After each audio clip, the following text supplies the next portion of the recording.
Hello and welcome to the Squirtle State Championship Preview Show. I'm Mark Rogers. Tonight we're going to visit with 12 head coaches preparing to play for a state championship this weekend. This event also being seen live on all the sports animal platforms this evening. So we're going to spend some good quality time talking football with coaches that have had very successful seasons. We're going to begin with the Class C game that's coming up Friday at Southern Nazarene. Travis White is the head coach at Tipton High School.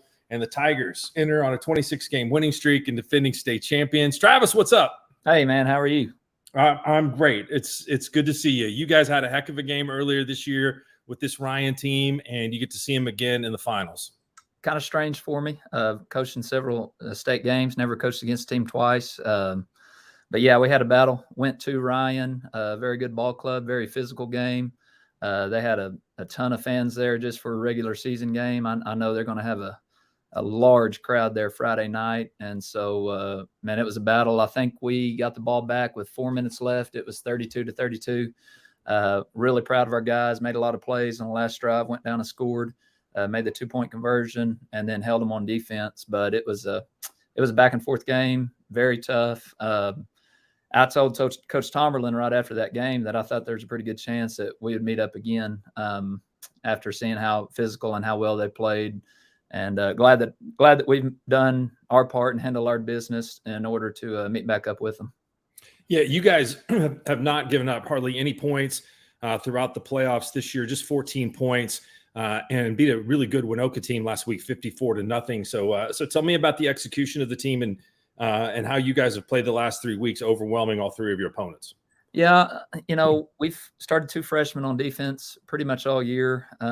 So learning curve there, and then replacing as many seniors as we did last year. Really, overall, it was a learning curve. Our only returning starter had to move down and change positions. So I think you've seen the defense grow throughout the season.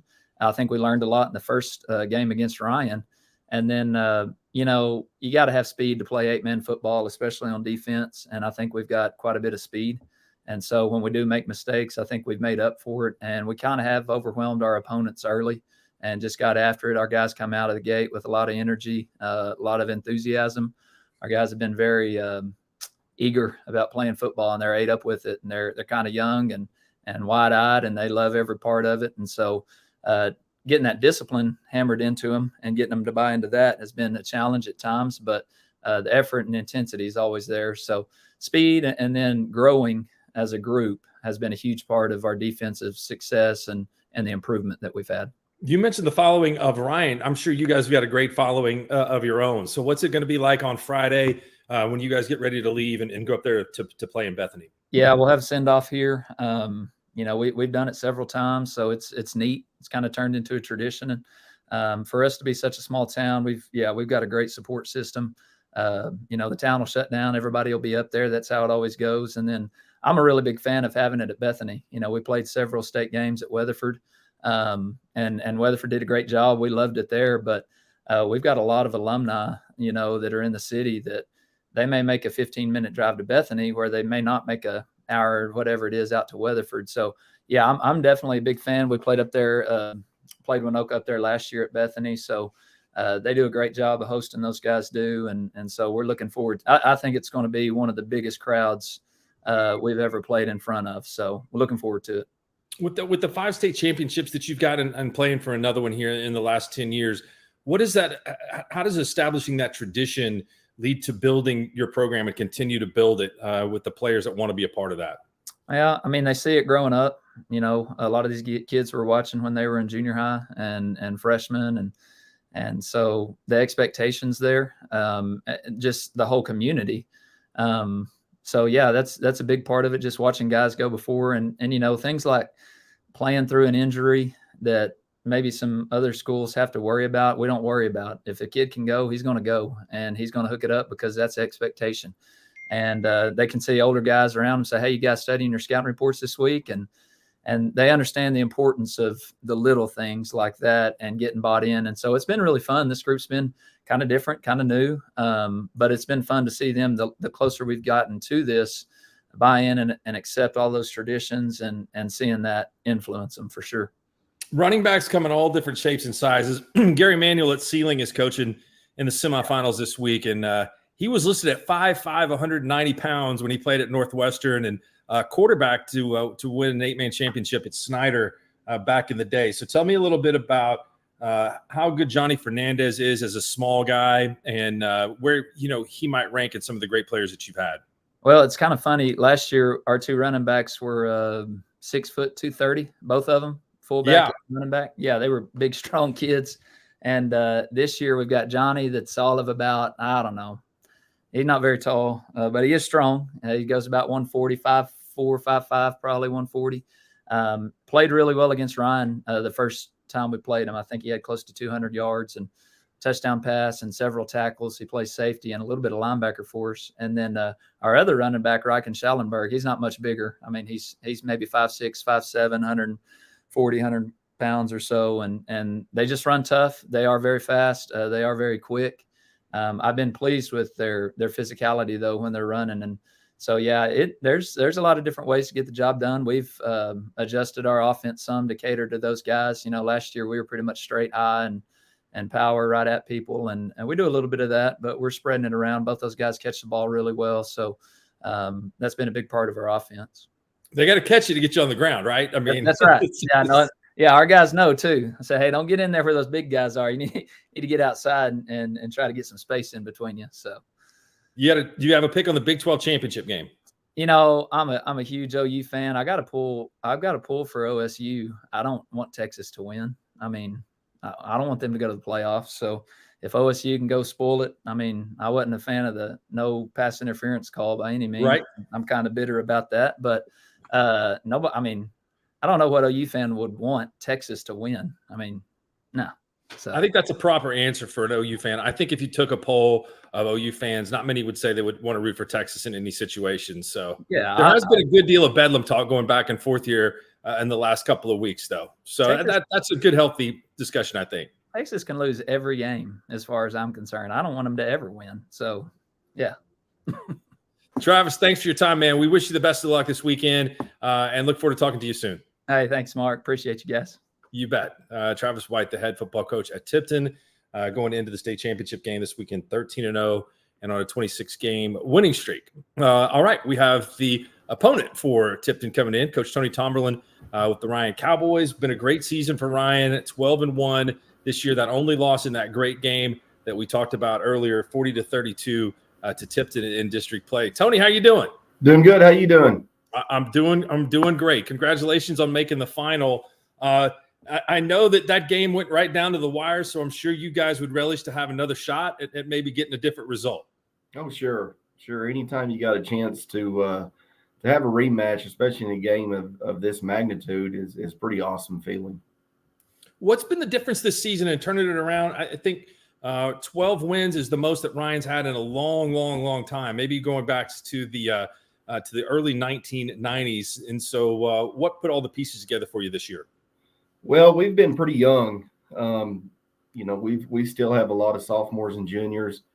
We've got a fairly small senior class, and our seniors, two of our seniors have been with me since they were freshmen, and we've just kind of built on that youth over the last couple of years. The kids, they come in, they work hard. They really enjoy playing football and just good, hard.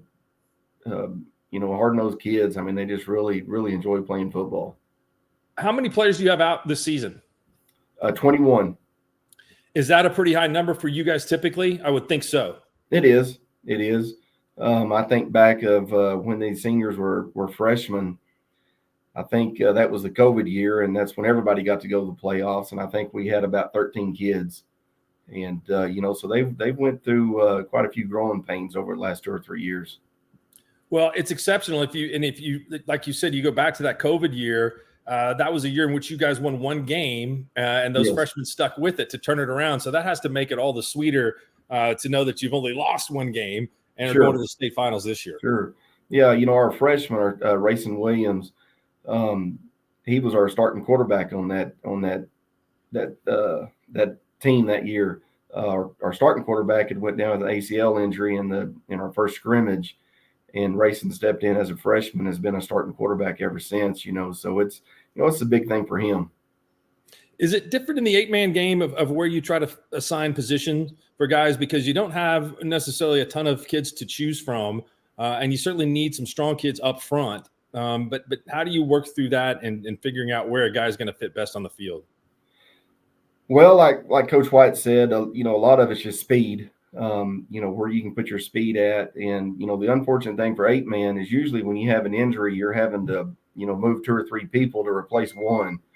And, that's kind of the issue we got into that first year was, by Racing stepping in, we had him playing at an X receiver, and, so we had to move him to quarterback, and then move another kid to the X receiver, and then another kid to the tight end. So, I mean, when you have small numbers like that, you're normally switching, 2 or 3 kids to replace one. Tell me about some of the personnel on your team. Carson Rodriguez and Noah Torres, both those guys are close to 1,000-yard rushers, and Carson is over 1,000. Sure. Yeah, Carson is a junior. He's pretty quick kid, pretty strong. Carson's about 5'10", probably goes around 170. Got a lot of speed. He's a downhill runner. And, he's one that's been with us and loves the weight room and is never misses a workout, never misses a practice. Just one of those kids that's just a joy to coach. Noah, Noah's a freshman. He's new to us this year. And Noah is all around 6 foot, maybe about 160. He's more of got breakaway speed. Kid can hit the corner quick, and he's got real good real good vision. I mean, he has real good cutbacks, and he does punt returns for us and kickoff returns, and he's extremely important part of our defense. He's had several interceptions this year, and I think he's got 3 or 4 return for touchdowns. I would assume the community is pretty fired up about this. Having not been to the finals since 1990. Sure, yeah.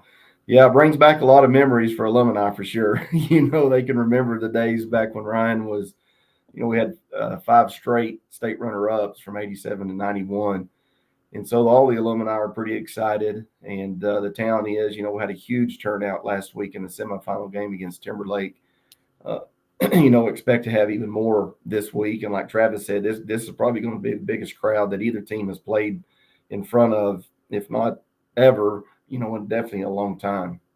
You guys have had some tough competition in the playoffs against a good team from Wilson, and then also last week with Timberlake, who's just an incredible program in Class C. Coach Severn has been the head coach there for almost, I think, close to 30 years. Sure. What is it good for this team to have some of those games that you guys are in it until the very end rather than having a 45-pointer? I think it is. We've kind of talked about that this week. Tipton is, of course, they're a phenomenal football team. A lot of respect for them guys over in the programs they have. And, it's just, us having to play full games, maybe a little bit more in game shape. I don't know. We'll see, but definitely playing, Timberlake last week. And, they got such a great program up there. And like you said, Coach Severn has been there for years. And, they just basically do the same thing every year. Those kids it's ingrained in them. And, it was a tough ball game. And we had our chances to kind of run away with it at certain points in the game. And we just kind of let them get back in it. But I do think I think it is beneficial having to play a full game. You got a little shorter trip to Bethany than your counterparts at Tipton. What's the plan for Friday? Well, like Coach White said, the town's basically shutting down. It's all on Facebook yesterday where the bank's going to shut down at 3 so everybody can go. We'll turn out a little bit early at school and have a send-off and a pep rally and all that kind of stuff. And then, I try to keep things as normal as possible. I don't, we'll still arrive at the same time and leave, at the same times that we normally would. And, I don't want anything to be necessarily out of the ordinary for the boys. Now, will you guys get a special, any kind of special Chuck Norris attention or love for this? No, that unfortunately Chuck Norris don't think about Ryan a whole lot anymore. I don't think we don't hear a whole lot from Chuck Norris. Now if you're going to go out to dinner, where are you going? I know you could go to Waurika. But what's the closest place to go out and enjoy a nice evening meal? Well, Duncan is just a little bit further north of Warika. And then a lot of people around here either go to Wichita Falls or Bowie, Texas, or Nocona. That's really our choices around here. Give me the best place that there is if you got to cross the border. You got to cross the border. Well, a lot of people go down to what's called Spicy, which is a Mexican restaurant in Nocona. And that's where a lot of people go eat. I usually don't cross the border unless I'm going to Wichita Falls. And so, I try not to cross that border any more than I have to. So can you give us a pick on the Big 12 championship game on Saturday? I got to go right there with Travis. Yeah, I'm a huge OU fan. Even though I wear orange and black and we're the Cowboys, that pays my bills. But I'm a huge OU fan. And I've got to be rooting for OSU. I mean, that's just, I can't see Texas winning. Well, good. Well, hey, Tony, congratulations on the great season that you guys have had at 12-1. And we'll look forward to seeing the game on Friday, and best of luck to you. All right. Appreciate you guys. Thank you. You bet. That's Tony Tomberland at Ryan High School. That will be a good game. Again, that one was a rematch from a game in the middle of the season that tipped in one of the final minutes. 40-32 was the final in that one. All right, we're going to go all the way from Class C to the state's largest class, 6A Division I. The Jinx Trojans are in the championship game, and that is no surprise. Keith Riggs joins us, two-time state champion, great player at Owasso High School back in the day. It's been a while, but we're a couple old guys here, Keith. Yes, that was a long time ago.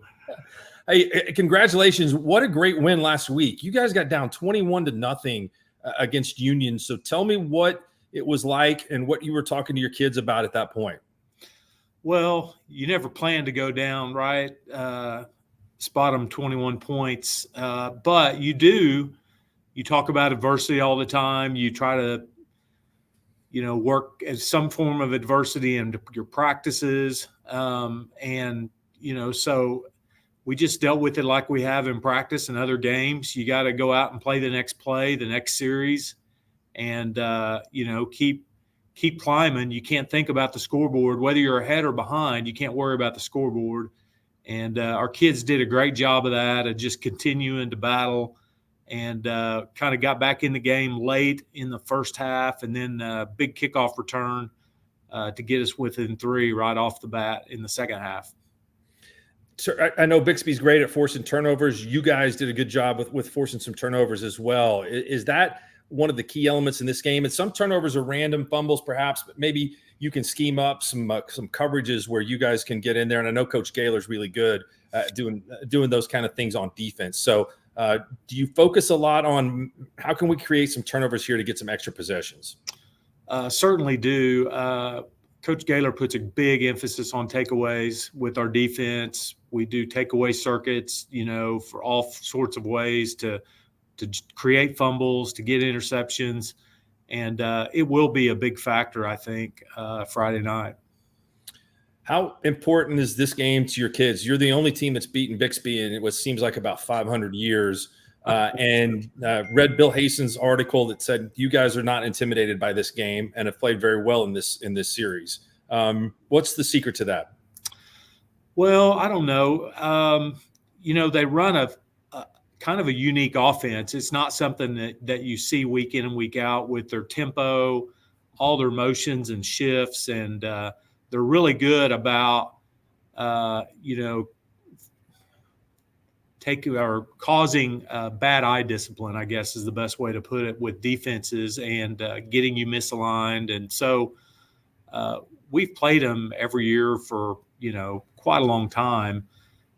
So we've seen their offense, I guess, more than most teams have, and maybe that factors in that it's not quite the shock to us as maybe it is to some schools that don't see that regularly. But our kids are excited. They're excited every time that we play Bixby because it's a chance to go compete at a really high level, and hopefully we'll be ready to do that again Friday night. Can you describe this rivalry for me? I mean, is there any way to describe it? Well, I don't know. The last several years, the games, have just been so exciting. 20 and 21, really exciting games. then 22 last year on ESPN. I mean, that was just an unbelievable high school football atmosphere, everything about it. And so all that kind of leads up to, you just adds to the excitement of this game, one, Jinx versus Bixby, but then also for the state championship. No question about that. Tell me a little bit about some of your personnel. I know Owen Jones is a first-year quarterback for you guys that's been able to guide this ship for you this season. Yeah, Owen has done a great job this year. He gets better and better every week as he gets comfortable with what we do offensively, and has had some really good games here in the playoffs. We've got what we feel like is a great receiving core. All of them can make plays. Katie Jones, everybody knows about him in the backfield. Samaj Stanford, a young freshman that doesn't play like a freshman, as a backup tailback and starting safety. And our offensive line has really come a long ways this year from the beginning of the year to now. Tell me about Stanford, too. His brother, correct, was a great player for you guys. Is that right? He was. Yeah. He's playing for Houston now.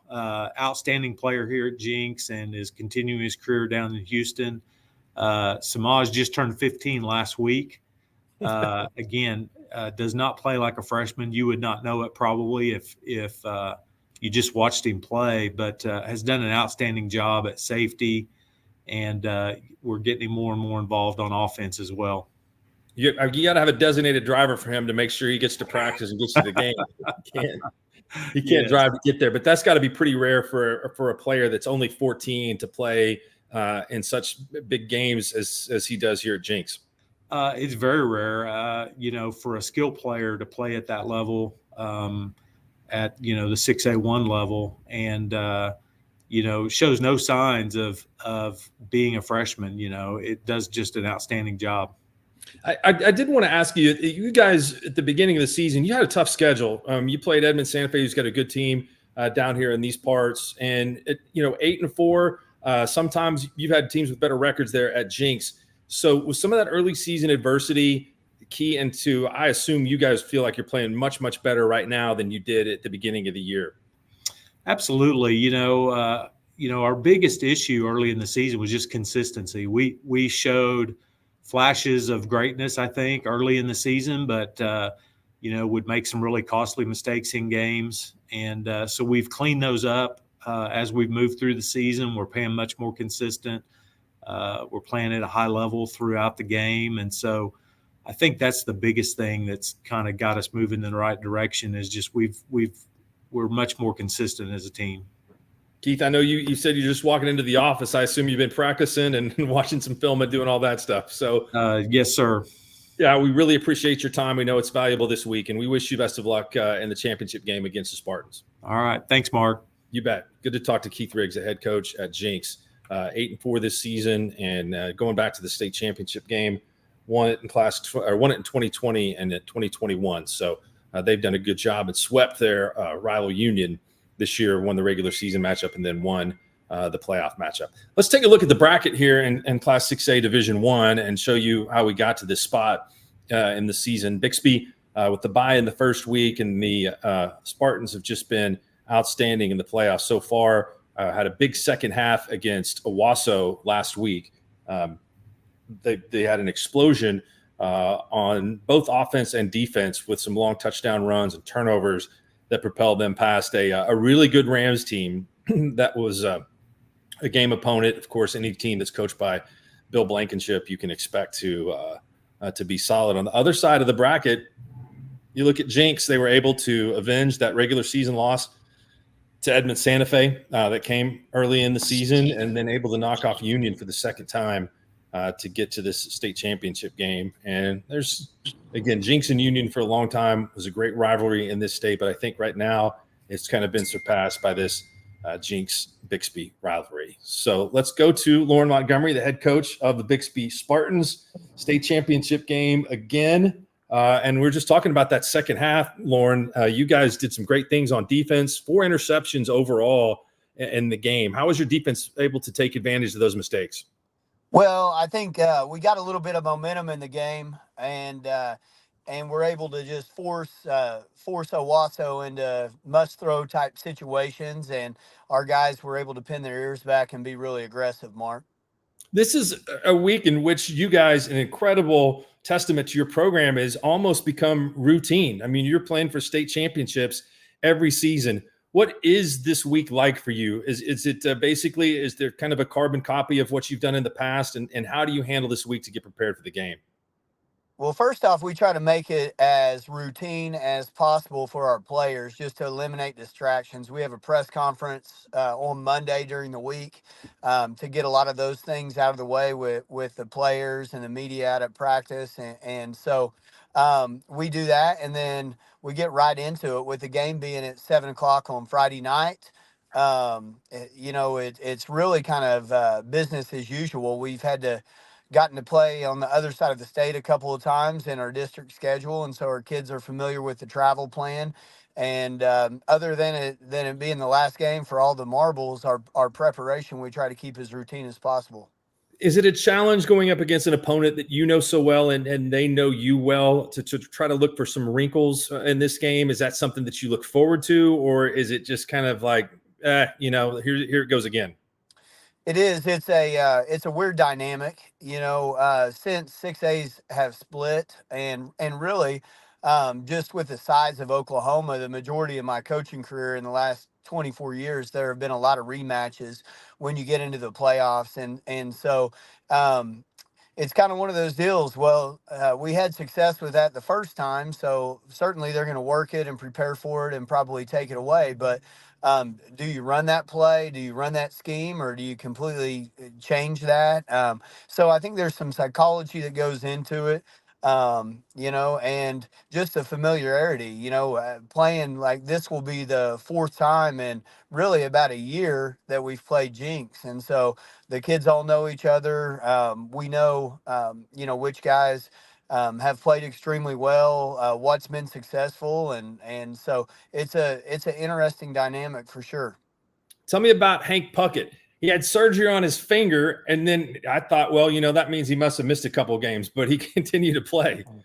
Yeah. So first off, I've got to credit Hank's parents. They are athletic people. They get it. And I got a call from Hank's mom after a Monday practice a few weeks ago, and Hank thought he had broke his finger in practice, and so they took him to the doctor, and so it was one of those deals where he had broken it, but the tendon had also pulled away from the bone, and I've had a few of those in my career with players, and so they have to do surgery in a certain number of days, or they lose function of that thumb, and so actually have had players miss good parts of their season for it. And so she said that, hey, coach, if we time this just right, and Hank's going to play in the week 10 Jinx game no matter what, she said, but we have that surgery scheduled for Monday after that, so he can have that, and then he can't put a cast on it for 10 days because they won't put a cast over the stitches.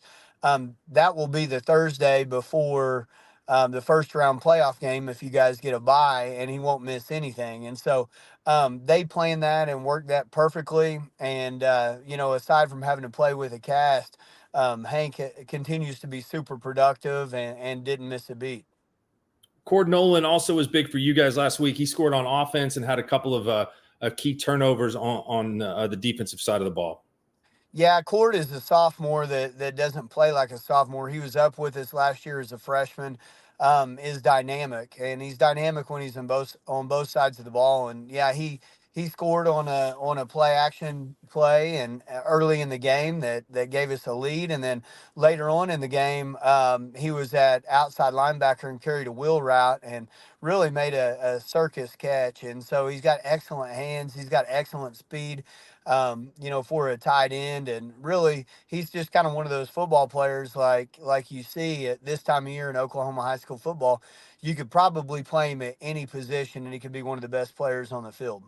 I assume it's not easy for a sophomore to get a whole lot of playing time at Bixby. Well, no, generally when sophomores play for us, they're usually special guys, and that's just what he is. Tell me about your quarterback situation there. Last week, you had all three quarterbacks score. in the game. You've got some depth at that position. Does that give you kind of a peace of mind knowing that you can have people step in? Yeah, it does. The last few years we've kind of we've had several guys that are very talented quarterbacks, and we decided that we kind of enjoy playing multiple quarterbacks and like it and try to build our offense around that.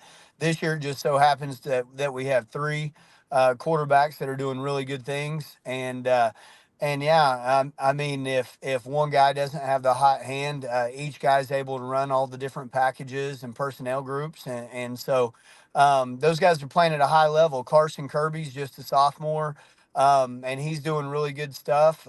Takes the majority of the reps. Clay Peters starts at safety, but also takes a significant amount of reps and has a very high completion percentage from the quarterback position. And then Cooper Parker, who's the starting inside linebacker, had a pick six last week on the defensive side of the ball. Is our 22 personnel quarterback. So those guys each have a niche and do it extremely well. But all three of them are quarterbacks that throw the ball very well and can run really anything that we do in our offense. Well, I'm glad I'm not preparing to play your team this week. So, I mean, I'll rest easy tonight. But, Lauren, thank you so much. You've been gracious with your time all year, and we wish you guys the best of luck in the game coming up against Jinx. Well, thanks. I appreciate you guys highlighting our program and highlighting high school football. That's very special, and it's an honor to be on here with you guys. Thank you very much. Lauren Montgomery, the head coach at Bixby, going for another state championship. Incredible what that program has done. All right, we're going to drop down to the 6A Division II level. This has been a great class this year and two unbelievable games last week to produce these two finalists. It will be Stillwater taking on Muskogee. Travis Hill is the head coach of the Muskogee Ruffers in his third season as the head coach. There's the defensive coordinator before. Travis, what's going on? Good to see you, Mark. Doing well. Good to touch base with you guys this evening.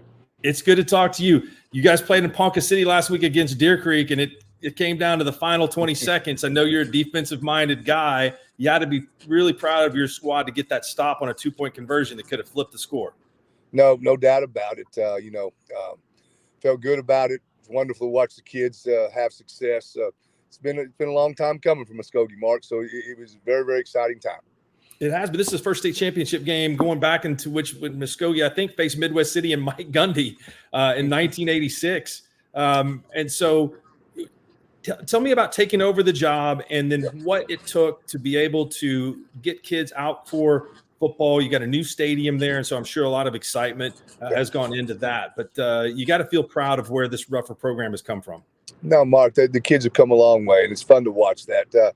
Administration there with Dr. Mendenhall coming on board, big changes as far as the stadium. It's hard to believe the Indian Bowl was ever put away, but, sometimes you got to move on and set a new legacy. The new Ruffer Village is wonderful, great for our kids, great for our community. So that environment and the kids, the willingness to change, the willingness to add on, and, I call it, non-negotiables. They were willing to buy into that stuff, Mark. So it's fun to watch that, and hopefully they'll get the opportunity to reap the benefits from that. Yeah, I think I broadcast the game from the top of the Indian Bowl press box before, so I'm sure the Ruffer Village is a big upgrade. Tell me about Jamarian Ficklin, nicknamed Bird, I guess, but his statistics are incredible every week, and you've seen a lot of good ones. Tell me where he ranks in some of the kids that you've coached. Well, that's great stuff. No, I would say that been fortunate to coach a lot of good ones. You're exactly right. Randy Palmer, our state championship quarterback in 2005 over at East Central. Several of the college kids that I was able to coach at that level. Seen a lot of great ones. Jamarian, I think, is I'm going to rank him as number one. For one, he's our quarterback right now, but he is a spectacular, fantastic athlete that throws the ball as accurate as anybody I've seen, spins the ball deep, intermediate routes. This really special kid, too. He's a leader, Mark. I mean, he's our guy. And like I said, Coach Hill's a good coach and you got good players. He makes you a good coach. So, he's a junior. I think he's fantastic. I think he's got a lot of football left ahead of him. And then a really easy transition to the Division I level. I mean, because he stepped right in as a freshman and played there for you guys. Yeah, he did. He stepped right in, and we I don't want to use the word we babied him around, but we were smart and intelligent with him as we went into the growing process in the program, and now he's matured and And we put the full package out. He's able to run the football effectively, throw the football effectively. This really makes us a dynamic offense. What did you learn in your first meeting with Stillwater earlier this year? You guys played the final week of the regular season, and district championship the last 2 years has come down to you guys' game. Yeah, I mean, bottom line is you can't leave 3 possessions inside the 10 and walk out with 0 points. You're not going to beat a whole lot of people, especially a very good Stillwater team. So we better find ways to make sure. Our problem has been Mark in big games, and that's part of the process of a growing program is to understand that you got to take care of the football. I think we had 4 losses there, and if you look at the turnover to takeaway ratio, it was 13-1, 13 turnovers on our behalf and 1 takeaway. So you're not going to win big ball games on that side. So I think that's probably the number one thing we need to take away, and just being familiar now with Stillwater. They've been here, they've been in this game. Friday afternoon at 1:00. They were here last year, 13-0. Won it. We haven't been there. So I think us playing them now kind of helps us because at least we're familiar with one thing. We're familiar with our opponent. What's the town of Muskogee like? I'm sure they're all fired up. It's a football town. You got a lot of tradition there, ready to go see this game. Yeah, you know it, Mark. You said it is a football town. I was very fortunate when I got the job, one-horse town. As far as Muskogee Ruffers are the show. And so the community is very excited about it, Mark. You got them coming out of the woodwork, and all the former Ruffers. Like I said, there's ton of tradition there, as you well know, a ton of great football players that come out of Muskogee, Oklahoma. So yeah, it's been a good week with Seth Luttrell getting the offensive coordinator position at OU. So yeah, we found that out last night and had to keep our mouth shut because it wasn't, it was official, but it wasn't official on the board. But it's great to see Seth. Congratulations to him. Like I said, a former Ruffer, tough young man that come out of the Muskogee as a fullback and linebacker and played for the University of Oklahoma, no doubt.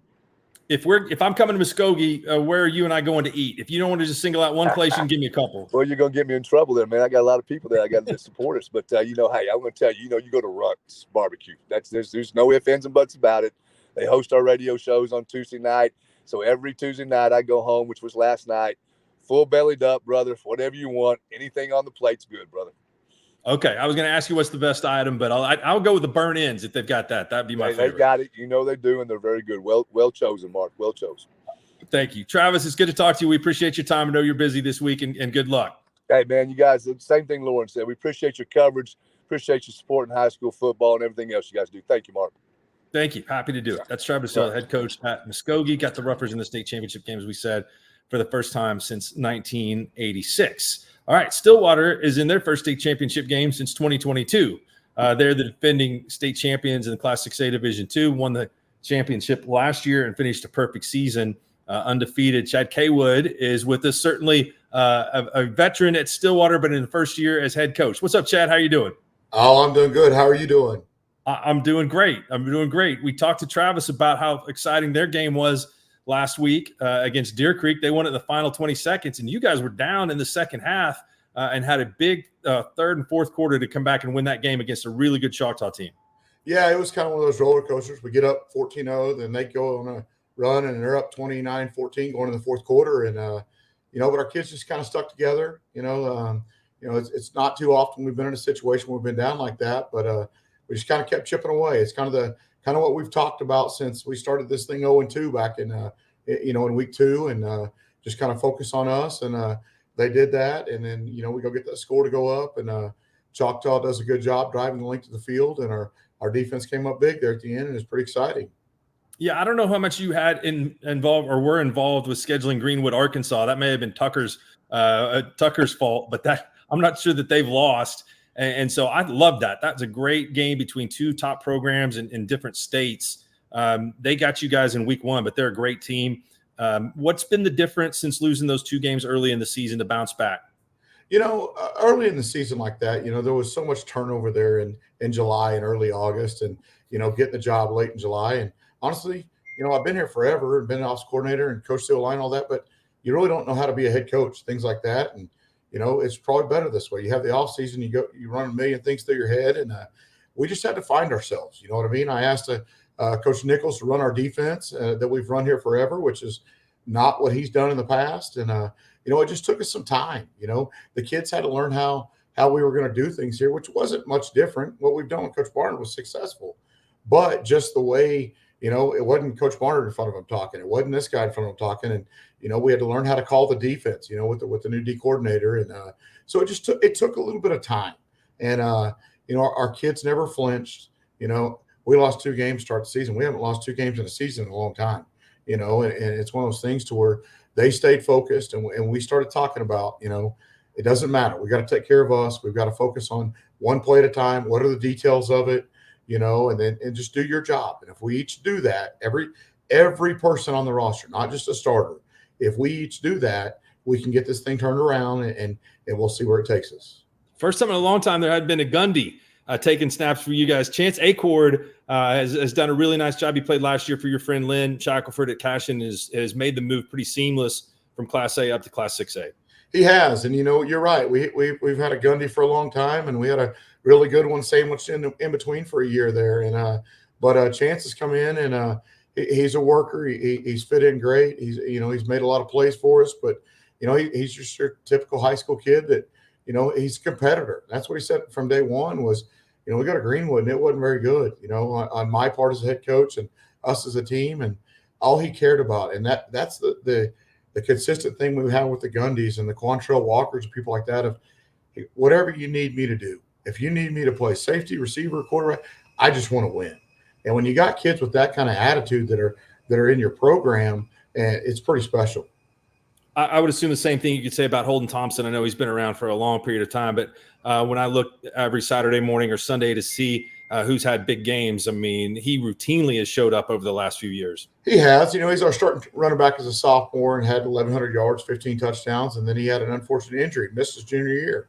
And but he's just a relentless worker and loves the game. And you know, and every day he brings it in practice. And sometimes you don't always have your dude or your star player that is willing to do that, and he does. And he's a guy that's going to carry the ball 30 times a game. And you know, he's in some certain packages on defense for us. And you know, between him and Talon Kendrick and Josh Ford, and I'll miss some names, but we've got a nucleus of some special kids there that kind of lead the way for us. I think I saw that Talon Kendrick is going to go to Oklahoma State today. Maybe that's a break. Yeah, he's going to Oklahoma State on PWO as a kid that's grown up here forever, and that was his dream. And he had a lot of a really good D2 offers and some small D1 offer type stuff, but that was a dream. And when that came through for him last week, and you know, we sat down and we talked about it, and it's something he wanted, and said, go chase it, man, go do it. And it's really exciting for him. If I look back here at Muskogee over the last couple of seasons, they've been held under 30 points very, very few times. You guys have done that in both of the last 2 meetings. Do you look over there in the defensive room and see what they're trying to do to stop their explosive quarterback? Well, you know, that was one of the first adjustments I had to make as head coach. You had to realize there was more than one phase of the ball. You know, I coached offense for a long time. So, yeah, I do spend time over there with them, but they do a good job. It's not any more than just for I need to be there, you know, as the head coach. But, you know, what's happened in the last 2 games, and we played Coach Hill back in 2016 when he was at Muskogee and back at East Central when he was there. You know, this is a new ball game. That's what we've stressed all week long. Sunday at 2:00 when we came in, let's put Choctaw to rest. It's time to move on. And what happened week 10 doesn't matter. And you know, and I talked to him about your goal was never, you know, we don't talk about this, but I could hear kids talking about it. Your goal was never to get back to the state championship. Your goal, you always said, was to win it again. So now you're here. Now you got to put the work in, and you got to realize that week 10 doesn't matter. Yeah, we've held them under 30 the last 2 times we played them, but man, that's tough. You know, Ficklin, he's special. He's really good, and you know, they're going to get back number 15, who's very talented. But you know, they're a really good football team. We got to approach it like, you know, we're both very familiar with each other, obviously, because we played each other twice in the last couple of years. But we got to approach it like it's a new ball game, and you know, we didn't win those ball games. We got to go fight and go win. Defensively, you guys still employing a kind of a unique defensive style with a lot of different players coming from a lot of different angles. It's got to be tough for a high school team to be able to try to recognize where the pressure might come from. You know, that's one of the things when I got the job that was important to me is keep doing what we do on defense, and that stems from 2 weeks in spring ball and in fall camp, going against them every day and knowing how difficult that is for offensive linemen to pick up, you know, their blocks and do the things they're doing, and also for quarterbacks because you got guys in your face standing up, running around, and DBs or maybe lined up 5 across. Everybody might be lined up at 5 yards across. But so I knew how difficult it was just because I face it in practice every day. So it was important to me to keep that scheme. And our coaches have done a good job rolling with it. All right, where are we going to eat if I come to Stillwater? I've got a lot more caps in Stillwater than I do in Muskogee. Well, there's a lot of places, but man, I guess you got to go have the cheese fries, right? I mean, I think so. Yeah, no, there's nothing better than that. I mean, you come to Stillwater. I mean, my daughter still think that's every time you got a birthday, you got to get some cheese fries and a milkshake. So you got to go to Eskimo Joe's, I guess. I think that the shredded beef burrito at Mexico Joe's is also a pretty good option. So yeah, Mexico Joe's, that's a pretty good option. They got some barbecue fajitas that are pretty good. So, those places are pretty good and treated Stillwater well. Well, congratulations on making the transition from the OC to the head coach, Chad, and being in the finals, and wish you guys the best of luck this weekend against Muskogee. Thank you. Thanks for having me, and thanks for supporting Stillwater football. Yeah, thanks for your time. Chad Kwood, head coach at Stillwater Pioneers, trying to go back-to-back as a 6A to Division II state champs. All right, we're going down to Class 5A right now, and this is the battle I think a lot of people have been talking about all week. We've got a final with 2 undefeated teams in it, Carl Albert and Del City. Robert Jones, head coach of the Del City Eagles. What up, Robert? What's going on, Mark? How you doing? Thank you Good. for having me. How are you? Doing good, man. Just got out of practice and feeling pretty good about this week. I haven't talked to you in a couple of weeks, so tell me, you guys were able to put up a bunch of points on a Guthrie defense. I think scored 46 on a team that had only given up 54 previously in the entire season. Tell me about your game plan against them and what led you guys to be so successful. Well, we just did what we did all year. We wanted to be balanced. We wanted to be able to run the ball. Regardless of who we play, you have to establish a run. That's our mentality. That's who we are. We knew they had a great front seven, but if you want to, if you think you're one of the better programs in the state, you think you're competing for a state championship like we are, you got to go try to establish the run. So I feel like if we establish the run, you can get those safeties playing up tight. And then we got some guys out wide with LaDainian Fields, Braylon Adama, he could play running back and receiver. And you got Shaden Green who could play both. You just got guys who can go up and get the ball. And you got guys who can beat man coverage. And then you got a running back like Rodney Fields and Braylon and even Rickland Holmes. So we're just well balanced, and that we're pretty tough to stop regardless of who your defense is and the style they play. Health-wise, where are you? Pretty healthy. We have everybody intact. You're going to have your end of the season kind of nicks and bruises and stuff that's kind of been giving people problems all year, but it's nothing outside of the ordinary. We're pretty healthy, and we've been blessed in that area this year. What's the atmosphere like around the Mid-Del District this week? Well, it's just crazy because, I graduated from Carl Albert. So I got a lot of Carl Albert friends calling me, and they're ecstatic for me, but they're still cheering for CA. And, obviously I built a Del City family over here. So I grew up in Del City to like 6th grade. So I'm just a melting pot as far as Del City and Carl Albert. And then just you bring that element to where me and Dunn coached together for 9 years in Texas. We came to Del City together and kind of built this culture up, and I continue to build it up to different levels. But Del City wouldn't be here without Coach Dunn. That's what's crazy. So it's just a whole melting pot of emotions, and everybody's excited. And anytime you get 2 district schools playing each other, and you got all these families mixed up, it's just a fun atmosphere. Now, how's Coach Rose handling this? Man, he stands between. He coached at Del City for 26 years. So, he really does have some kids that he even coached some of those kids that played for the 1976 state championship team. And they still meet for dinner and they meet for lunch. So he has some mixed feelings about it. He said he's going to be happy regardless whoever wins. So it's a win-win situation for him. Well, I know how much he respects both you and Mike, and I know that he will be smiling, and yet still as a coach, sometimes you kind of feel that, bittersweet feeling is that somebody's got to win, somebody's got to lose. And that's kind of rough either way. So, preparation wise, do you kind of worry a little bit about focus because, when kids leave, that these guys are they're around each other all the time. They know people on both, sides of this, that trying to keep that focus where, it's just a different game, another week, another opponent, even though it's so close. Yeah, and I've been speaking a lot to the kids about that this week, just because everybody, you're going to have your family members saying you're going to beat them guys. They're going to compare the Guthrie scores and say this and that. I told them, hey, you're going to have to go out and win. You're going to have to play disciplined football. You're going to have to be able to run the ball. Obviously, we're going to have to be balanced in the pass game, so we're going to have to throw and catch. And then defensively, you're going to have to go run and tackle. You got the best running back in the state. And then they have receivers out there who are committed to colleges, Power 5, OU. So you're going to have to be focused in. You're not going to just show up because people said you can win. And then you can't get caught up in the matchups. Like River can't get caught up in the matchup versus Spurry. Rodney can't get in the matchup versus Xavier. And Day can't, LaDainian Fields can't get caught up in the matchup versus Trinae Washington or, all those guys. You can't get caught up in those matchups. You got to be able to stay focused. DeMarion can't get caught up in the Tristan Haynes matchup. You got to just go play football. It's just another team that you have to play and get better effort that day. We always said we control what we can control. Like, we got to control our effort and how hard we play, and we feel like that'll put us in a good situation. You're making me fired up with all those matchups, man. I mean, is this the best? Is this the biggest game that you've ever coached in? Yeah, I coached in the 4th round of Texas, and each round was amazing to see the type of athletes they have down there. So this game reminds me of all those games down in Texas. When you start getting in the 2nd and 3rd round, and we made it to the 4th round at Rockdale, which they won the state championship a couple years after we left.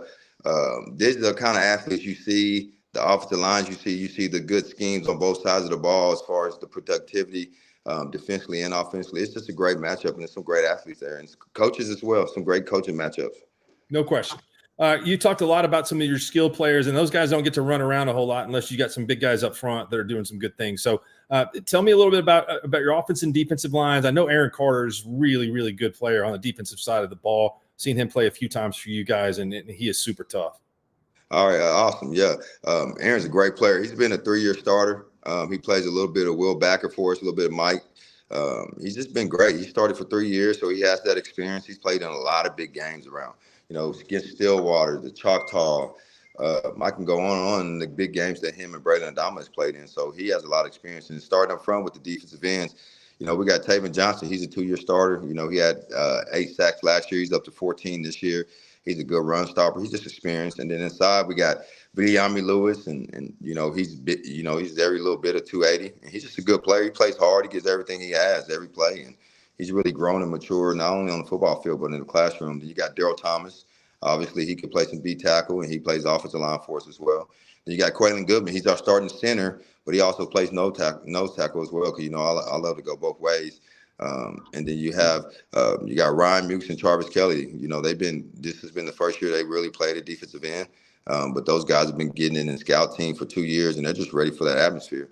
Then our linebacker crew, is pretty good. You got Rickland Holmes, you got Rodney Fields. Even though we utilize him at running back, he's a great linebacker. And you got Aaron. You got Aaron Carter, and then on the back end you got LaDainian Fields. So those guys blended in with those offensive linemen and defensive linemen. It's just been a great mesh, just because those guys up front really don't get a lot of credit. But I'm telling you, they really have grown in the physical department, because I really challenged them in the offseason, and I said, you guys got to really, really get after this offseason, because I feel like that was the difference last year in the McAllister and Kwood game, was how they kind of controlled us in the trenches. And those guys accepted the challenge, and they've really been showing up this year. All right, tell me why Oklahoma State's going to be the Big 12 champs. Because I think you got the best running back. I think when you're in championship games, whichever running game kind of establishes themselves and kind of controls the game, it usually sets up the pass game, and they usually make more plays. And then, I think they got great turnovers, in key moments. And I think they're going to be able to stop the run game, and they're going to get picked off their quarterback a couple times to get extra possessions to Bowman. And I think it's a close one. I think it's going to be like 28-24. All right, that would be good. All right, let's bring Dunn in. He's waiting here in queue. So I want to say this to both of you guys. It's gonna hurt my heart for one of you two guys to lose. Both of you all have been my favorites for a long period of time, going back to the day where we shot the cover for the Pigskin preview in the Carl Albert football field. So I'm really happy for you both to be here. So I can't have a favorite in this game. So we're just gonna have to let the chips fall where they may. So. Robert, thanks for your time, man. We wish you luck. Appreciate it. Thanks. All right. That Robert Jones, head coach at Del City. All right. Mike Dunn is next. He's the head coach at Carl Albert. Those guys, high school teammates. And as Robert said, coached together in Texas and coached together at Del City. So what's it like for you this week? Oh, man, bittersweet. Just proud for the school district, proud for our kids, and happy for everybody that's involved. Those guys, they deserve success just like our kids deserve success. Coach Jones deserves the success. So just proud of everybody involved. It takes a village on both sides, and it doesn't always work out like this. I think that the two best teams made it to the end, and it doesn't always work out like that. So I think that's a pretty cool deal, because you get everybody's best shot every week, and you're always living on the edge every week, and you get here and you can't relax because now you're playing the best team, and so I think it's a pretty special matchup, and I think it's going to be a lot of fun. Have you ever been on a high school field with more talent? Man, I don't know. I mean, not as far as, Division I talent, and I don't think so. I mean, I remember down in Texas one year we played a team that had a lot of Division I talent. We played a Denton Ryan team that Spencer Sanders was playing on at the time, and they were way good. And so I don't think, though, from a both sides standpoint, I don't think so. This is pretty elite as far as that goes. Yeah, I would think so. Same thing for that I asked Robert. Coach Rose, he's got to be incredibly proud of both of you guys, and I know he's got ties to both of those schools, and I know both of you are very, very close to him. So what's he had to say this week, and to kind of give you guidance along with Coach Jones? Coach Rose, something he always tells me is he's told me this before, that he wishes he would have enjoyed those moments more. He was so in it at the time, and there were times that he was just deadlock focused on the wins that he didn't take time to enjoy it, and so that's something that I've always tried to do, is enjoy these moments. Now at this point, you get to this point and they're the last practices, so that's a feat in itself, that when it's the last week, because it's do or die in the playoffs. And so when you get here and you actually know that there is no more games after this, you can enjoy those last practices with your seniors. You can enjoy the last, we run fartleks on Tuesdays, we run the hill on Wednesday in our 14 sprints. And you can enjoy those things knowing they're the last one. And so I just, Coach Rose has always been a mentor to all of us that played for him. And I think that that's something that he would want from all of us, is to, take a little bit of time to smell the roses every once in a while and enjoy these moments with your kids. You guys relatively healthy? We are. Yeah. This time of year, if you got all guys going, I think that's as good as you can ask. So yeah, we're pretty healthy. And talk to me a little bit about Kevin Sperry, what he's brought to the program this year. I know you've been good at quarterback and felt like you were going to be good at quarterback this year if he had not moved in at that position. But tell me what Oklahoma fans who he's committed there in 2025 are going to see when he comes to campus. Well, you're going to see a big-time leader, big-time human being. Kevin is as good as they come. He's got character. He's a leader. He's strong. He's tough. I mean, any of those characteristics, if someone throws out there about Kevin, it's going to be 100% spot on.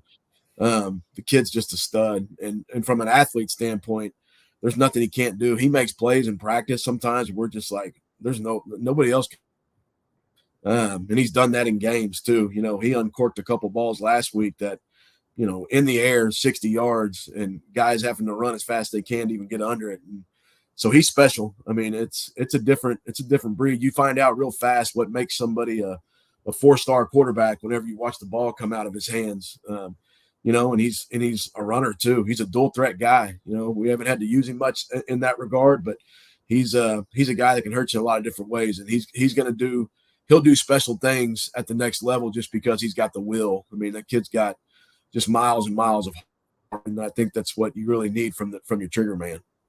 A good week for your old roommate, Jeff Levy. He's now the head coach at Mississippi State. Have you had a chance to talk to Jeff?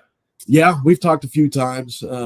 Just really happy for him and Staley and Cora and Kane, the kids. Just a really cool deal. I remember talking to him a few years ago, and he was up for the UCF job, and we thought, then man, that'd be a really good first head job. And then 2-3 years later, he's at an SEC school. And so that's for a first time head job.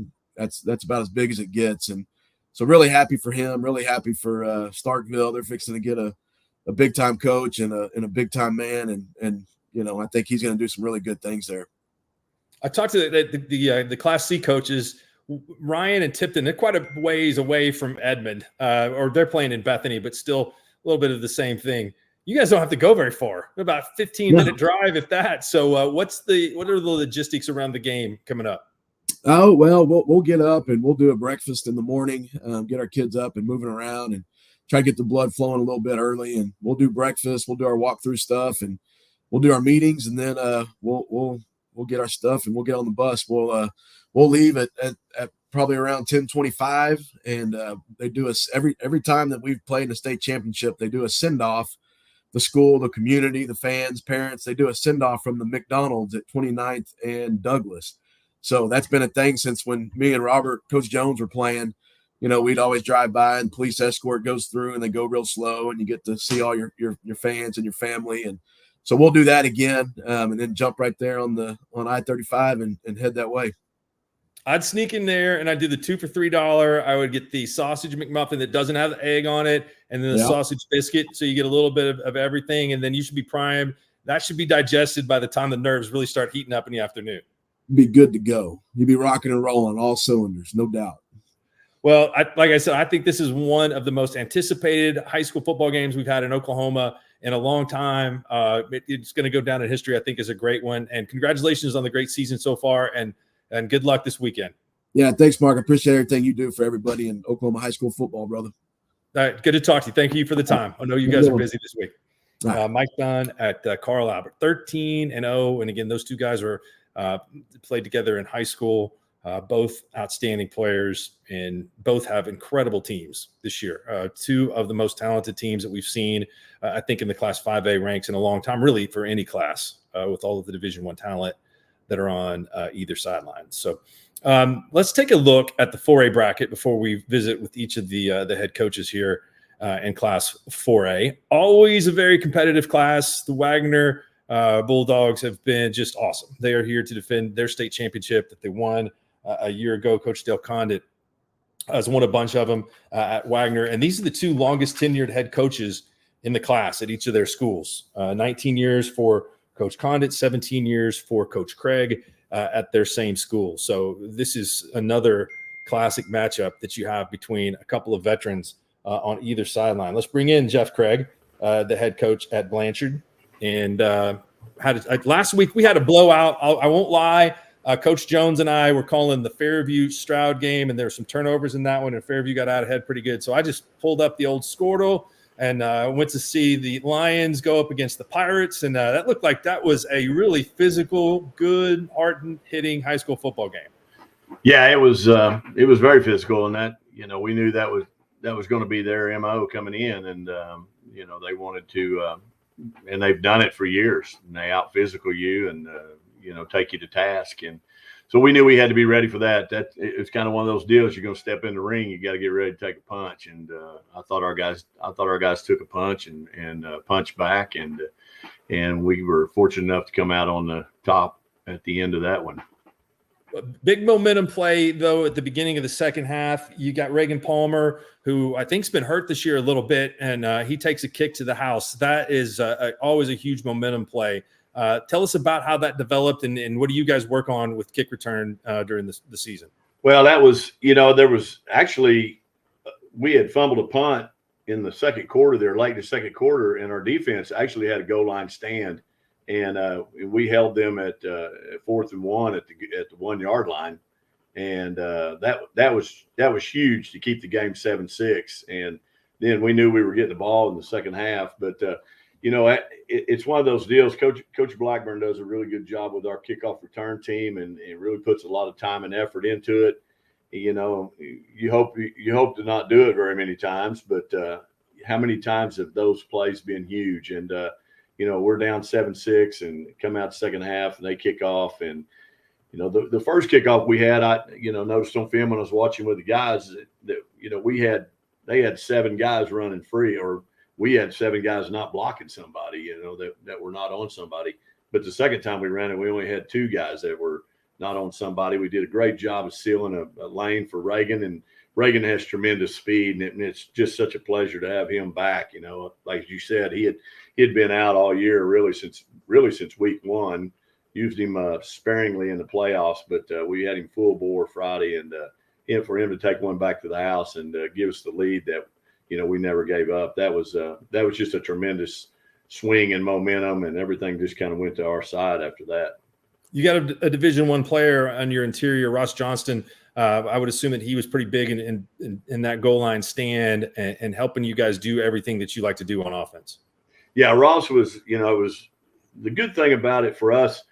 that's helped us. That helped us this year playing Poto, which is, with what they do, you don't really have a chance to flip and change sides, and but having enough big guys, enough big bodies up inside to not worry about that. We were able to stick Ross over on their strong side. They were very right-handed. We stuck Ross over on that side, left him over there, and tried to force them to do something they don't do. And but Ross held up his own right there. He's a big body. It's hard to move.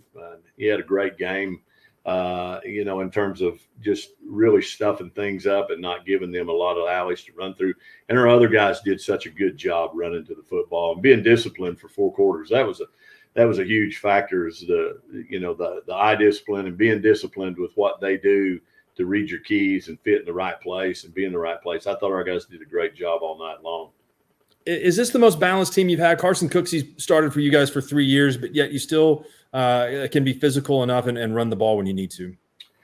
Yeah, I'd say, and that was one of the things that was coming into it. We really felt like we were probably going to be pass heavy, and we would try to establish enough of a run game to just keep people honest. And the great thing about it is our offensive line guys have really gelled, down the stretch.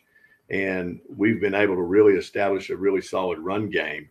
And that has really made it's really made us tough to stop. And really, if we execute the things that we do with the skill guys that we've got on the edges, and then the ability to run the ball up inside with our offensive line, really producing some holes for our running backs. And, we've been able to really turn the tide on that and become really a little bit more run heavy. Edge players are really difficult to deal with in high school when you got a couple of good ones, and Wagner's got a couple of good ones. They got 2 D1 guys. How do you plan, or how do you try to contend with their physical presence? Well, yeah, unless you have a 6'6" guy, it's kind of hard to match up with a 6'6" receiver. But we've got some talented guys out there that we're going to put out there, and we're going to go to work on that. Try to force them into some other things they don't like to do, but they're so balanced in the things they do. They do such a great job with their quarterback run game. And then as you know, they turn around and get you really stacking the box on him and really trying to stop those things. And then they turn around and fling it to the receivers and also to their big tight end kid that, the one's committed to OU, one's committed to Vanderbilt. So, you got 2 Division I kids over there that it's going to be a tough matchup, but we look forward to it. It's going to be a challenge, but you wouldn't expect it any other way at this time of the year. Now, if you weren't so good this year, you could have been in Hawaii last week. Watching your daughter make the all-tournament team for the Northwestern Rangers out there. They're still undefeated this season. So is she surpassed you as the top athlete in the family? I'm going to give her the nod right now. I did have 2 all-conference deals, in college, but she's really kind of surpassed me on that deal and kind of put me to shame now. She's still got 2 more years to go. So, this year and next. So I think I'm going to give her the credit on that, as far as she's putting me down on that. But it would have been nice to have been in Hawaii, but I'll trade that for a state championship. All right, that's a good choice. Okay, I need one favor before you go. Help me pick this Del City Carl Albert game. You got ties to both those places. So and tell me what you think it's like for Coach Rose this week with those 2 guys. Yeah, it's like having 2 kids. That's, it's really like, for him, it's like 2 sons playing against each other. I mean, I don't know how you root for one and over the other. And so I know he's got a lot of tugging at his heart on both sides. And I know the one thing, and all I would say, I know Coach Rose just hopes that both teams play well. Somebody's got to win, but if they both play well and both leave it out there and on the field, and there's nothing else you can ask for, and it's going to be that's going to be an exciting game for sure. I know, like you said, I have ties to both programs and spent time there at both places, and excited for both of those guys, and happy for both of them, and happy for those programs, because it's been a long grind for Del City, but Coach Jones has done a good job with them. And boy, I wish I could go. I'm going to have to miss, though, because I got to go to Northwestern and watch a little Ranger basketball. All right, text me your pick because I don't want to make a pick on this game. Yeah, I don't. I'm gonna have to plead the fifth on that one, and Okay, I'll give you a text on that. We'll see what we can do. that's what I want to. That's what I want to do as well. Jeff, congratulations on the season and good luck. Thank you. Appreciate it, Mark. Thanks a lot. Jeff Craig, head coach at Blanchard. Let's bring in Dale Condit, who is the man he's going to be going up against coming up this weekend, back in the state championship game, defending their 2022 state title. What's going on, Dale? How are you? Doing great. Had a quick week. This Thursday's a little odd, so but we're ready to go. I saw somebody today, I guess that, all week, and my weather bug app just went off, that expecting a lot of rain in the game tomorrow. So if it, I hope it doesn't, but if it does, is that something that you have to kind of plan for a little bit? Does it potentially change your game plan? I watched that K-State Iowa State game on Saturday night, and you can't tell if, man, it's maybe going to be a low scoring game, and then all of a sudden, the second play or first play of the game, guy goes 75 yards on a basically a blast play. Yeah, I think you have to prepare at least mentally. We've talked to our players about it throughout the week because there is a forecast is pretty heavy for some rain. And I think it could get a little windy. Of course, it's going to be cool, and we haven't played in that all year. And you try to figure out, well, whose advantage would that be, and you go back and forth. But and then sometimes, like you said, sometimes you're watching games and you think, the weather would cause it to be a little lower scoring, but then, people can slip and things can happen. And next thing you know, it's a shootout. So you just never know. It's a great part of the game of football, and you just have to deal with it and be prepared. And we're going to take a lot more footballs than we had planned on. And, got some people in place to try to keep them as dry as we can throughout the game. You've got a lot of young players on this team. I know you've got a good core of seniors as well, but did this team perhaps get a little bit better earlier than you thought that they would? And that's going into winning the state championship because a lot of the same kids were contributors on that team a year ago there. Yeah, I'd say, I felt like we had a good enough number back that we ought to be pretty good, pretty quick just because of the experience. I really feel like, we'd only seen glimpses of how good we could be throughout the season. And it's been until this playoff run that we've seen what the potential of our team is. We've had, a tremendous 3 weeks here that we've played at a really high level. And, I think that now we're seeing what, we were capable of from the get-go. And still yet, after tomorrow night, we'll still feel like we have quite a few of them coming back again next year. This junior class we have right now has been really good to us. Yeah, I would agree with that. Zach Charbonneau had a really good game against Ada the other night. I know that they've got a pretty physical football team, but as a quarterback and a leader, how do you feel that he's played? Oh, Kel's been tremendous all year. And we thought, late last season, he really started to come on at the quarterback spot. He's always, he played really well all last year at linebacker, but his ability to manage the game and he started making more plays with his feet late in the year last year. So going into this year, we had very high hopes for him, and he's lived up to those. He's passed for over 2,600 yards, and he's rushed for, over 800 yards, and, he's got 30 some odd touchdowns, but, you flip it around, he plays middle linebacker all night, and he's got over 100 tackles and 4 interceptions, a couple sacks. So he's our bell cow, and he's a big, strong kid, a great young man, and just a junior. So he's still got some ball left. You can tell he's confident. I saw his interview after winning the game last week on the Tulsa World. He's got a pretty nice mullet going there with the side shaved. So I give that. Yeah, he's a confident kid, but he works very hard and great teammate. Tell me about Blanchard, what you've seen from them on film. They've got a veteran quarterback of their own in Carson Cooksey. Yeah, Cooksey's he's the best quarterback we've faced all year, and he's got, what makes them a little different than a lot of the 4A teams we play is the number of receivers he can go to. Usually, you got one guy you can kind of focus in on, and then there's a second guy that's not bad.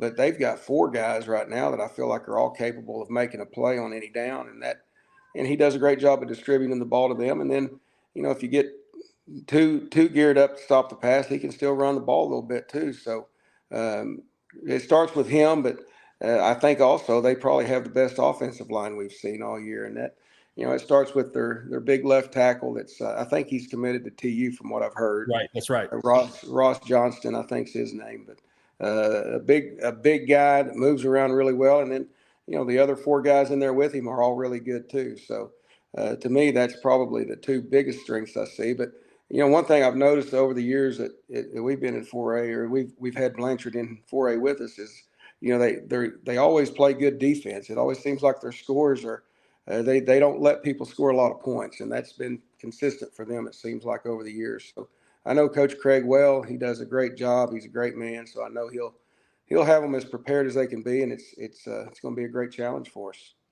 Now, do they have room in a trophy case for you guys to win another one? That would be your 7th. We will, if we run out of room, we'll build another one.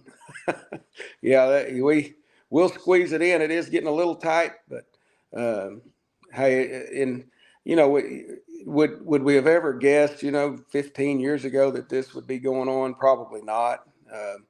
I had pretty high expectations, had pretty lofty goals going into this profession, but I'm living beyond the dream now. It's just been really surreal what we've been able to accomplish, and then some of the games we've been able to be a part of. There've been some wild ones that, fortunately we've turned out on the good side of most of the time. Not all the time, but a lot more times than not. We've been on the fun side of it, so it's been quite the ride for us. You'd probably rather this game be decided a little earlier than last year's game was decided, right? Or do you want it to go down to the final buzzer? Hey, if you have to go through it again, I would do it, but I would prefer not to. Yeah, that's maybe once in a career deal. It'd be fine with me, but it's a completely different feel this year going into the game. Last year it was like throw caution to the wind. We didn't feel like we had anything to lose. We were such a huge underdog, so it was a much more probably relaxed feel for at least the coaches going in. Like, we're just going to let it fly and see what happens. Whereas this year, I felt like going into the season, we should definitely be one of the teams in the hunt for it. And, you have a little more of a opportunity to go win is there this year than it was last year, just based on what the prediction was. And you can feel that a little bit and sense it a little bit, but different feel, but that's what makes this great. It's different every year. It's no matter where you're at in your program, it just seems like every year you have a different feel to how the season unfolds. And so, we'll roll out there, and with the weather and everything else that's going on, we'll see how it goes, but we're pretty excited about it. 230 wins at Wagner. That's probably almost half the wins the school's ever had, going back to 1944. You're getting pretty close to that. I don't know, man. They tell me how many, and they start telling you that stuff, and it starts making me feel a little bit old. Yeah, you're looking pretty good for a guy that's won 230 games at one school. 19? You said 19th year at Wagner, and man, I'm starting to coach my players' kids. They're rolling into the program now. They're 7th and 8th grade. Of course, I can see them coming all the way down to little bitty now. But it happens a lot quicker than I anticipated. That's for sure. Well, I wish you good luck tomorrow, and I wish you get a good night of sleep. I mean, I'm sure you're ready to go right now. It's probably the toughest night of sleep maybe of the year. Yeah, I was just telling my daughter that, you'd always wondered before I went to a championship, how do those guys sleep the night before a big game like that? And I don't know if it's something that kicks in or what, but I always sleep pretty good actually before the big games. We'll see. I hope I didn't just jinx myself. Yeah, you win 230 games at 6 titles. I'd sleep good too. Dale, thanks for your time. I know you guys are busy this week, and we appreciate it, and good luck. Well, thanks, Mark, and thanks for all you do, man. I appreciate it. Dale Condit, head coach at Wagner, going for state title number 7. All right, we have one more game to preview. That's a Class 3A game coming up between Heritage Hall and Lincoln Christian. Jerry Rickey, the head coach at Lincoln Christian, 6 consecutive years of double-digit wins.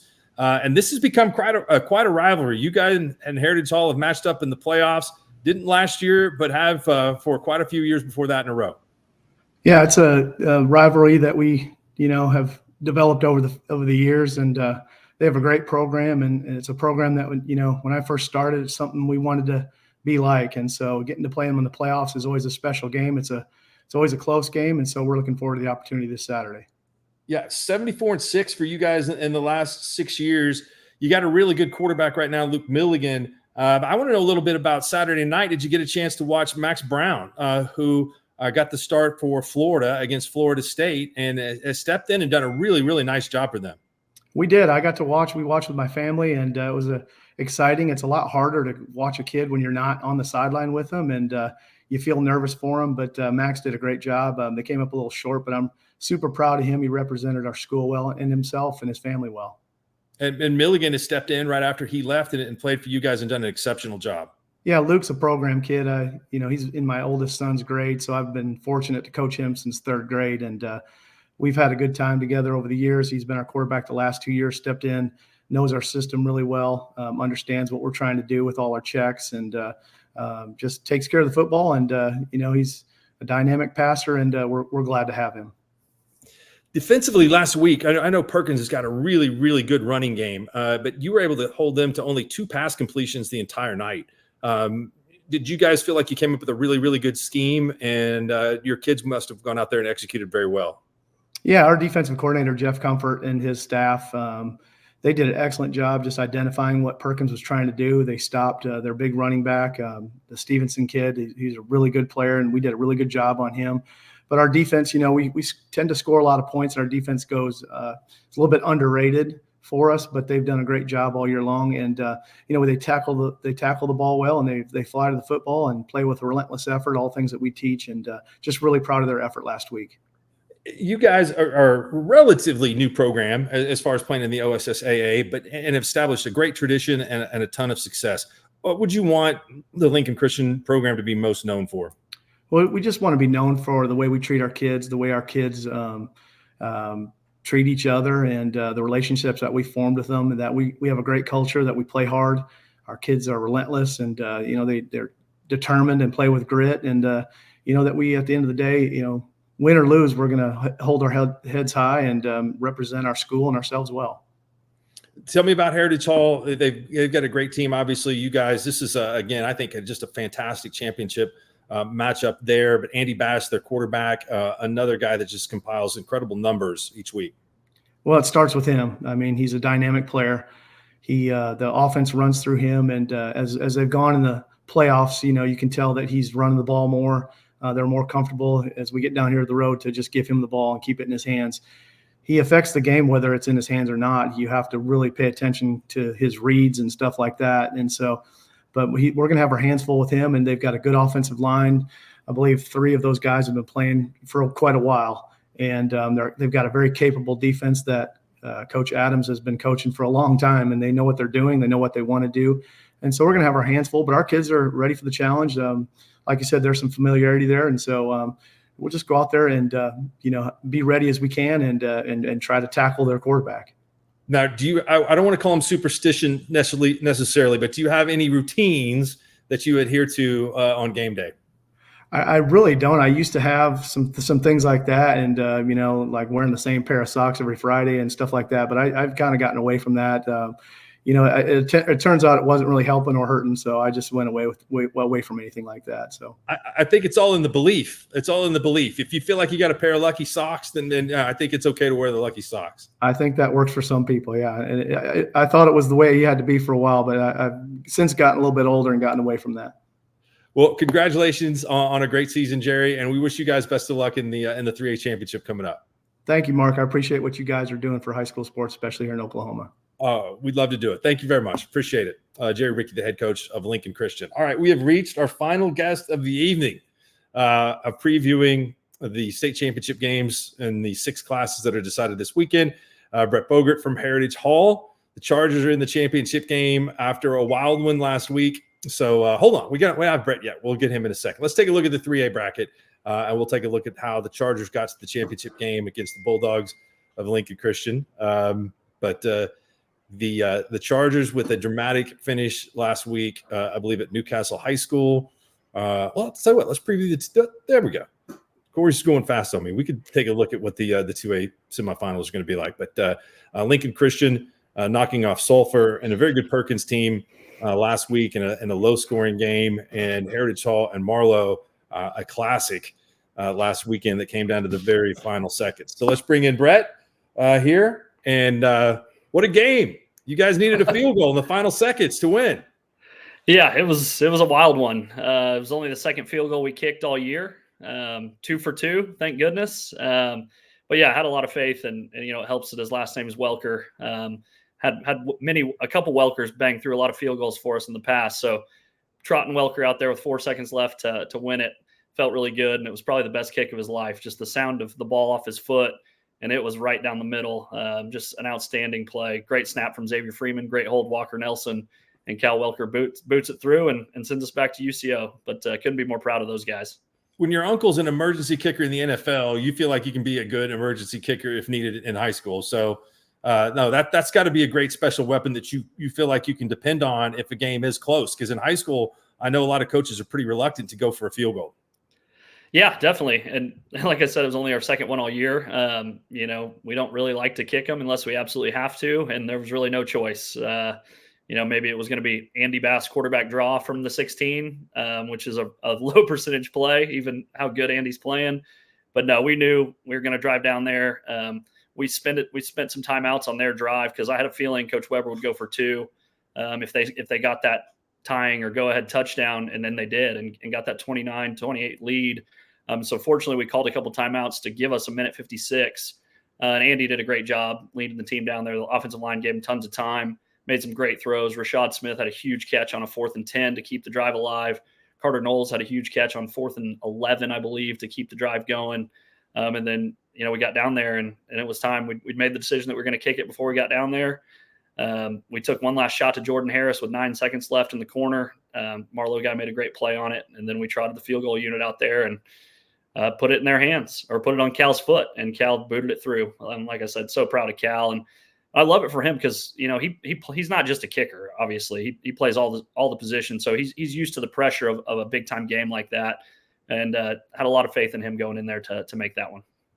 We know how good Andy Bass is. If you're watching this, I'm sure you probably know how good Andy Bass is as well. Of his incredible statistics for the last couple of seasons, and the game that he had last year in the state championship where you guys scored 72 points. But you just mentioned 5 or 6 different kids as part of those skill positions, and I know how important your offense and defensive lines are to you. But you have a lot of guys that can make plays when you need to, right?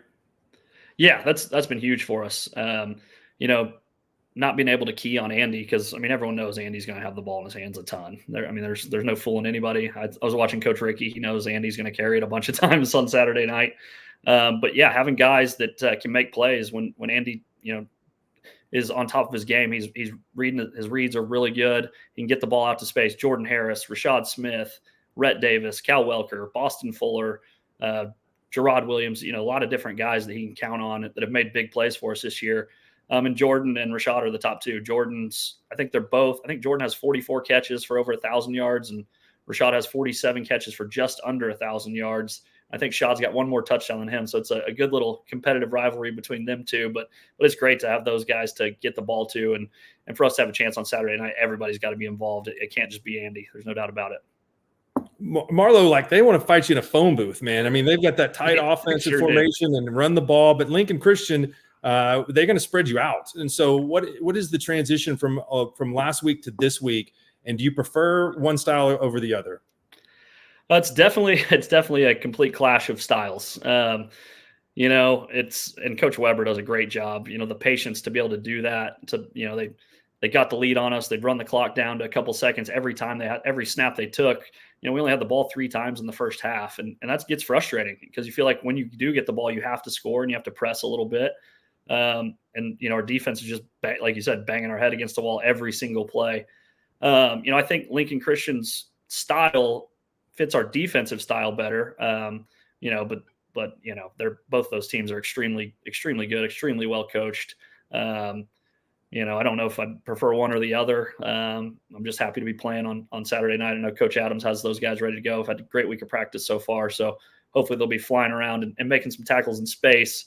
It'll let our speed help a little bit more than just our linebackers and small DBs banging their heads in there against those big boys from Marlowe. I'll tell you one of the more ignorant moments of my broadcasting career, where there's been a few. So, but this one was, you guys, I think, are playing them in Stillwater in the championship game. And I'm like, what is Heritage Hall doing here? Are they going to line up? Are they going to try to kick a 58-yard field goal or something like that? I'm like, oh, whatever. And then so McLaughlin trots out there and drills it right before halftime. And so I'm like, yeah, I guess they got a guy that can do that. So it's not always been where you had an emergency kicker. No, that's it just so helps that that guy, he just got done winning the tier of the MLS. They, as the captain of North Carolina, they just won their championship. So having a guy that goes on to play professional soccer, being able to boot a 50-something yarder in a state championship is definitely a luxury. I don't think Cal will be doing that, but he's nails. If we need him again, we trust him to make a big one. Maybe not quite 50-something. Is this a rivalry to you guys? I mean, they're the top school in Tulsa, private school in this class. You guys are here in Oklahoma City, and it's a 3-3 all time. So the winner here takes some bragging rights. Yeah, I mean, I'd say so. I think it's a rivalry with a ton of respect, ton of mutual respect. They do an excellent job. But yeah, when you play, the only times we've played them have been in a semifinal or state final. So every time we've played them, I mean, this game means a ton. So yeah, I guess you could call it a rivalry. But like I said, have a ton of respect for Coach Ricky, his staff, what they're able to do just year in and year out. They're able to morph. Like I heard you guys talking about Max Brown, different styles of offense, a different quarterback has a different skill set, but they do such a good job of molding their offense to their players. But yeah, I mean, I guess it could be a rivalry, and hopefully we can take a lead back. They've got us 3 times in a row, so we definitely feel like we owe them one. But we've got to play our absolute best football on Saturday night to get another one. All right, I'm in my kitchen. I assume you're not in your kitchen because there's a copier behind you. Are you going to go Bill Snyder and stay in the office tonight, or are you going to go home at some point? No, I figured I'd stay at the office tonight for this interview just to keep the dogs at home. They'd be wanting to get in on this interview, so I figured I'd better keep it safe and do it up at the office. But no, I'm right after this. I'm going home, eating some dinner, and laying low. Well, thanks for hanging out with us. I got a cat that likes to get in the picture every once in a while, but it's been pretty good tonight. So, Brett, thanks for your time and continued success and good luck in the game this week. I appreciate it, Mark. Thanks for everything you do. Thanks for having me on. Always enjoy it. Good to talk to you. Thanks, Brett. You too. Brett Fogart, Heritage Hall. Against Lincoln Christian. Hope you guys have enjoyed the state championship show. And I want to say special thanks to everybody that joined tonight. All of the high school coaches of the 12 different teams are going to be competing for state championships. And these guys deserve a ton of credit for the great jobs that they've done this year. If your team is still playing at this time in the season, you can count on the fact that they've got a really good coach that's done a great job of coaching the kids to get to this point. So I want to thank Corey Rogers for producing this and wish everybody great luck in bringing home the gold ball this weekend and success to the teams that end up with the silver ball on great seasons as well. We'll see you down the road here on Squirtle.